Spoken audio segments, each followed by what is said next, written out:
And yeah, I think I'm getting to think listening to the audiobook of his autobiography where he detailed that also made me not want to drink alcohol because the devil was literally in the details and the bottle.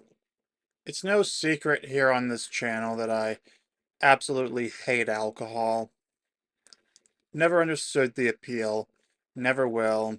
But what does put a smile on my face is that there's a generational trend away from drinking it, or from a culture centered around drinking it.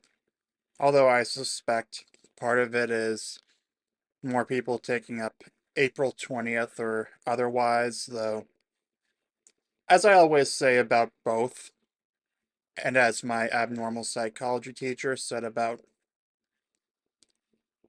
opioids, stay the hell away from it. Which brings me to today's article, The Decline of Drinking Explained in One Chart by Bryan Walsh for Vox. And I just love this image right here. The hand blocking, rejecting the alcoholic beverage. As far as I'm concerned, that's the only correct response to someone offering you an alcoholic beverage. But before I get on my soapbox as a 28-year-old man living at home, be sure to give this video a like if you enjoy it. Comment what you think about all of this along the way, whether you see the shift away from alcohol from millennial to Gen Z.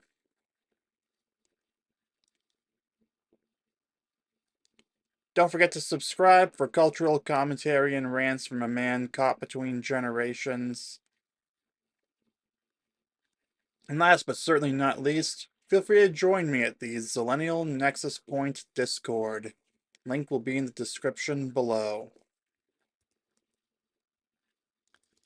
But getting into the article, today, around 8,200 or so Americans will turn 21, which means, of course, they'll become eligible to engage in that time-honored habit of adulthood, drinking alcohol. I'm sure absolutely none of them did so before they turned 21. I certainly did not, or at least would not admit to doing so in this piece, which I know my parents read. Yeah, it happens. We can see right through what you're saying. I'm gonna guess that some of you out there have probably tasted it before turning 21 if you live in America. But as I always say, stay the hell away from it. Yet those who get the chance to legally order a beer or a wine, or, God help them, a Long Island iced tea, may find the bar a little less crowded these days. According to a new survey released by Gallup this weekend, just 54% of Americans now say they drink alcohol. That's the lowest share since Gallup began tracking the question way back in 1939, 6 years after Prohibition was repealed. And here is the chart of the Gallup data. So it was at 58%, probably in 1939 or 40, I guess. I don't know, it's kind of hard to tell which years there. I'm going to guess this is 2025, 4, 3, 2, 1, 2020, 2019, 18, 17, 16, 15, 14. Wonder why it fluctuates this much between 2014 and 15. I can guess this is probably where it was at the start because, like they said, it was only 6 years after prohibition had been lifted, and then more people either were willing to admit to it or were back in the habit if they didn't go into the speakeasies like in The Great Gatsby.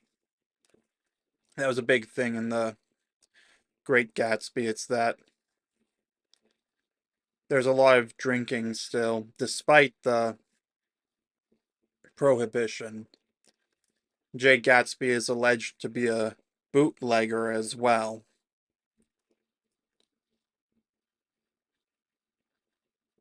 It looks like the highest was 71%.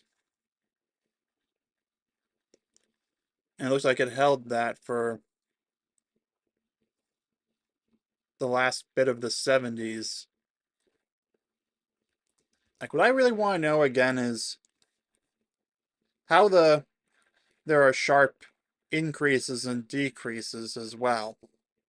I'd really like to know. But what I do know is I am very happy to see that since 2022, it's been on a continuous decline, though. I am genuinely curious how it went from 60% in 2021 to 67% in 2022.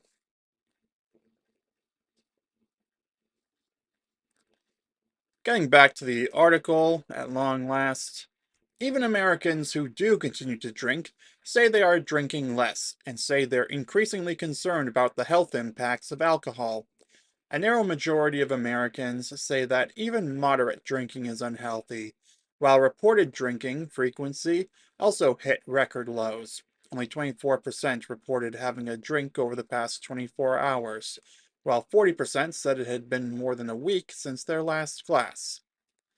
And while you might be skeptical of self-reporting drinking habits, doctors certainly are. The most recent sales data says that per capita ethanol consumption in the US has fallen from nearly 2.8 gallons in the early 1980s to around 2.5 in 2022.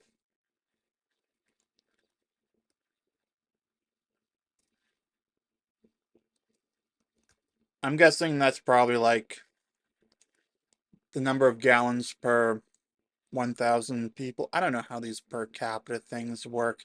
I got a C in college statistics class. But back to the article. Unless you happen to be in the booze business, this shift is 100 proof good news, with a few caveats. Drinking can lead to various social and medical ills, from the familial and financial devastation of alcoholism at the high end to increases in the risk of cancer and other diseases, even at the lower end. Something I just realized that I remembered while I was reading this and I wanted to share. When went to see F1 at the IMAX theater, I noticed that a lot of in the club scene when Pierce was in there before the poker game to decide who was the lead, a lot of the alcohol brands were advertising zero or alcohol free drinks. Just something I noticed when I was watching the movie, and it probably reflects the larger trend we're seeing here.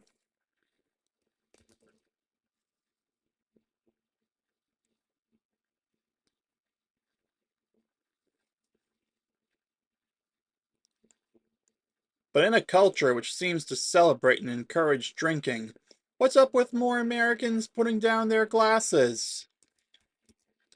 Well, some point to social media and cameras being everywhere as something that's making people not want to drink because they're like, oh shit, I'm gonna be caught on camera doing something stupid if I have this drink. See, back in the 90s and 2000s, that was not a concern. Today, not only are there security cameras pretty much everywhere that is in public that isn't a bathroom,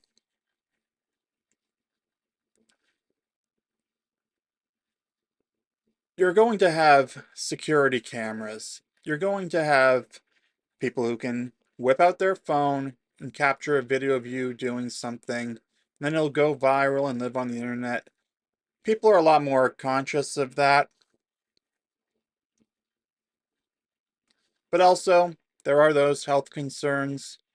And me personally, I never saw the appeal because I was always like, why would you willfully consume something that makes you act in a way you wouldn't?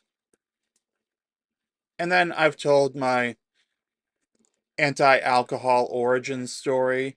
When I was 16, I literally fainted watching the video in health class about the girl whose life was ruined by a drunk driver. For context, she was hit by a drunk driver. She and no one in her party had been drinking.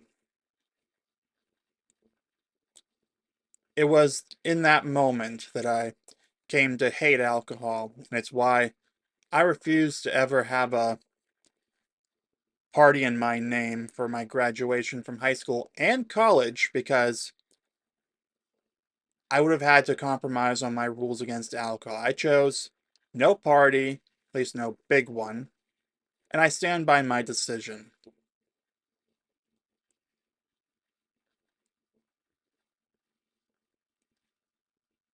You could say it's also affected my dating life because I refuse to date a woman who drinks. As in, she has to be on the same page as me when it comes to alcohol. And any woman who is not on the same page as me with that is not romantically viable. Or at least that one's an automatic, not romantically viable label for me.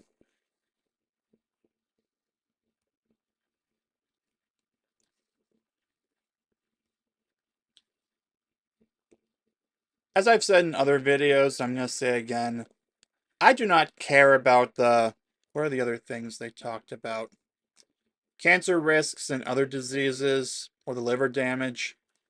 I literally have no issue with that whatsoever. My issue is with the immediate effect on people's behavior.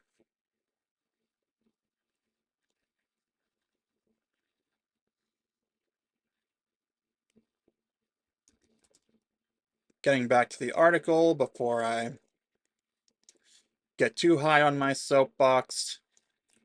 No safe level. Americans of a certain age, i.e., me, probably remember hearing that a glass of red wine a day could be good for you, which, looking back, seems absurd. Ethanol in any form is a toxin, but thanks in part to what became known as the French paradox, the fact that the French showed low levels of heart disease despite their love of rich, fatty food, excuse me, rich fatty foods, and glasses of Bordeaux, conventional wisdom settled on the idea that moderate drinking could actually benefit our overall health. Correlation does not equal causation, as I'm starting to learn with this little experiment I'm conducting that I'm going to talk about in a future video. But I'm beginning to realize that maybe correlation doesn't always equal causation might really apply to this.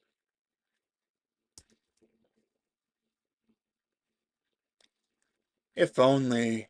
In the argot of Alcoholics Anonymous, medical science is having a moment of clarity around alcohol. It turns out that no level of alcohol consumption is safe for our health, as the World Health Organization put it in 2023. One major meta-analysis that same year found that there are in fact no mortality benefits at low levels of alcohol consumption, and that risk for a number of health threats rises as consumption increases. I believe we may have finally discovered where there is actually a solution, and it's not simply a trade-off. Okay, maybe there is a little bit of a trade-off where you're getting the benefits of sobriety, but you have to accept that You might not be able to keep the same friend circle because they're all about drinking and you're against it,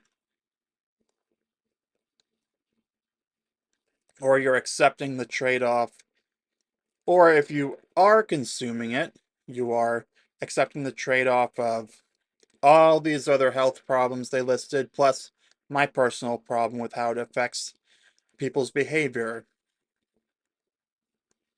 You know, if something makes you unable to safely operate heavy machinery, maybe you should reconsider whether it's worth consuming. Just food for thought.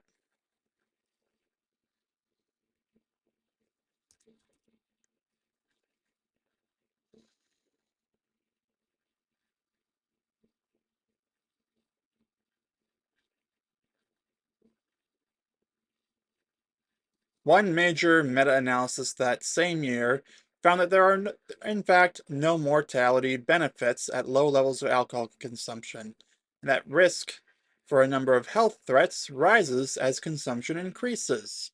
Those threats include numerous cancers like breast, colorectal, liver, and esophageal. Even low level drinking can lead to increased blood pressure, higher stroke risk, and disrupted sleep, which in turn can lead to a host of health problems over time.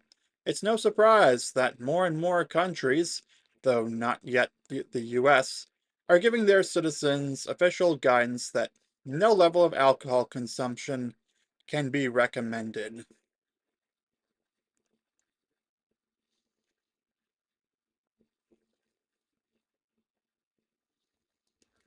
Yeah, I have a feeling that the fact I've never had a drink of alcohol is probably why I haven't had a heart attack at this point in my life because of my weight.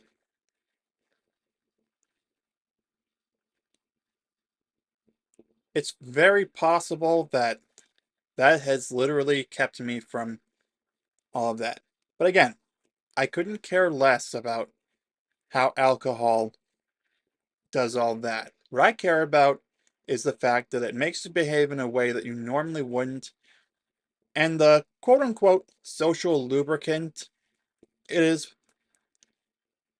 perpetrated as is why the Matt Walshes of the world will always have no problem with it. And it's going to take like a way more obvious link to actually convince more people to be like, yeah, I'm not consuming this. Like for me personally, I think just the fact that it makes you act in a way you normally wouldn't should be everything you need to know about why this is a bad idea. Unfortunately, we don't live in that timeline. And so I guess we have to dig deep and find significant increased risk over time. The decline and fall of teen drinking. Whether or not American adults are actually listening to their doctors, the decline in alcohol consumption is real. What's even more remarkable, even better news, is the sharper decline in drinking among people who legally shouldn't be doing it all at all. The underage. I'd like to add that's in the context of 2025, where the legal drinking age in America is 21, whereas up until 1933, 1920 to 33, I believe it was, alcohol was literally against the law. So back then, legally, nobody should have been drinking.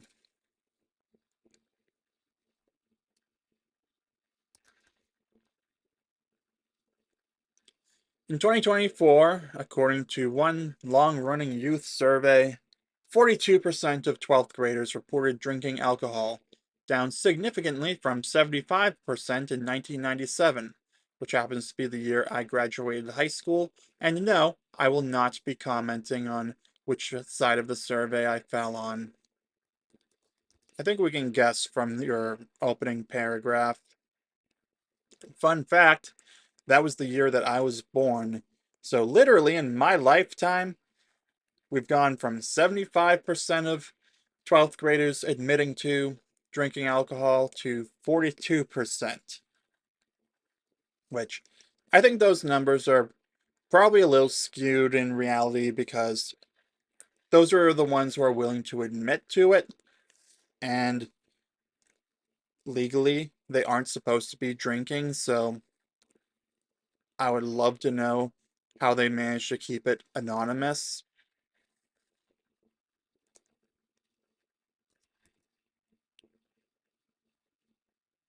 For 10th graders, it was 26%, down from 65%. And for 8th graders, it was 13%, down from 46% in 1997, which, yikes.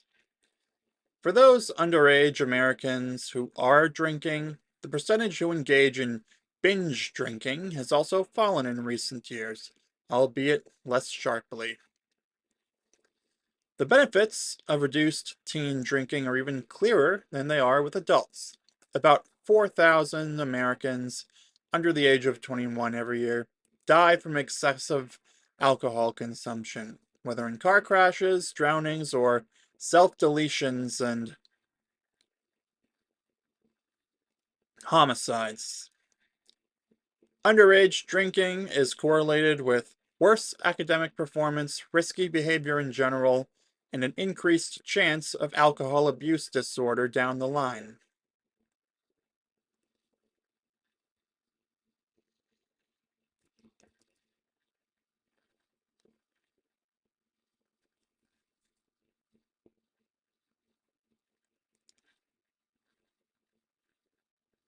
As I always say, stay the hell away from it. So yeah, this is actually more of what we should be concerned about than the increased cancer risks or anything like that.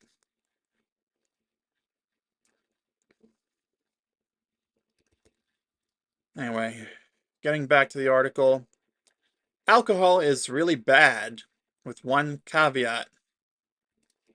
I thought they were saying that there was no amount that was considered safe. Here's one of the more unbelievable stats I've ever seen. Scholars believe that something like 40% of all murders involve the use of alcohol. That's just one example of the effects of dangerous levels of alcohol consumption. The CDC estimates around 178,000 excess deaths each year from alcohol abuse, of which over 12,000 were deaths in drunk driving accidents, meaning 1 out of every 3 car crashes might not have happened without alcohol. Just like the one from the video that I fainted watching in 10th grade health class.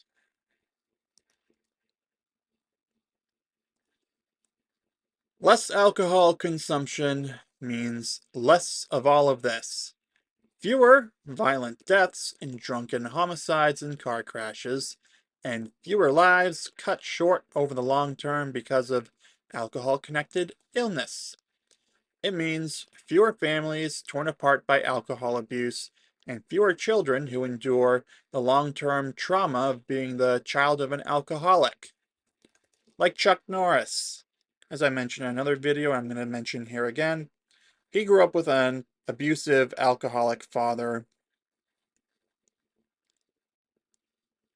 And yeah, I'm getting to think, listening to the audiobook of his autobiography where he detailed that also made me not want to drink alcohol because the devil was literally in the details and the bottle with Chuck's father.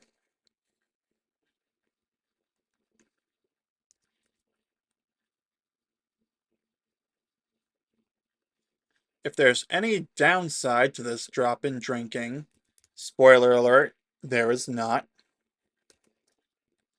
It's the possibility that decline is being driven by a decline of socializing more generally.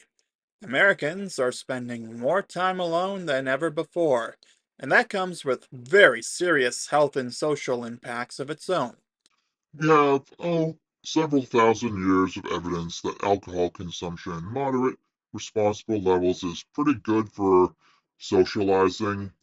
And right now, many of us need all the help we can get. If you need a substance to socialize, I think you have a deeper problem.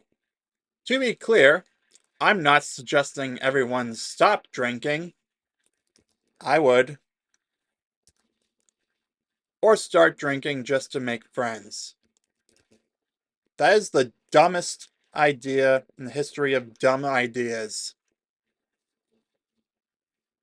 See, I have firmly stood by my principles of refusing to drink, and I do have my friend circle and they do drink, but not when I organize something. I firmly stand by my stance of not bringing in new friends unless they are on the same page as me when it comes to alcohol. And I most certainly refuse to date a woman who is not on the same page as me when it comes to alcohol, to the point I would rather live my life as a virgin than compromise on my stance of refusing to date a woman who drinks. If a woman drinks alcohol, in my opinion, she is not romantically viable. I myself enjoy a drink, and for now, I'm comfortable with the trade-off that comes with moderate drinking. The benefits to the country overall of less drinking are impossible to dismiss. That's worth raising a mocktail too.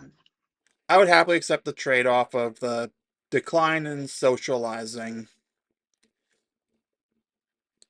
if it means getting rid of all the car crashes and other problems. Oh, and if it meant that no child had to grow up with the long term trauma of a alcoholic, abusive father, like Chuck Norris with his father. So, yeah, I'm going to leave it here for the video. If you want to call me a puritanical prude in the comments, go ahead. I stand by my stance, and as I say to my friends who drink alcohol, either when it's something that they organized or if I'm not there, I'm not going to try and stop you, but I'm also not going to try and enable you either. And if I go out with you on something that you organize, I will accept your rules, just as you respect my rules when I organize something. Don't forget to give this video a like, subscribe for cultural commentary and rants from a man caught between generations, and be sure to join me at the Zillennial Nexus Point Discord. Link will be in the description below. Thanks for watching, and I'll see you soon.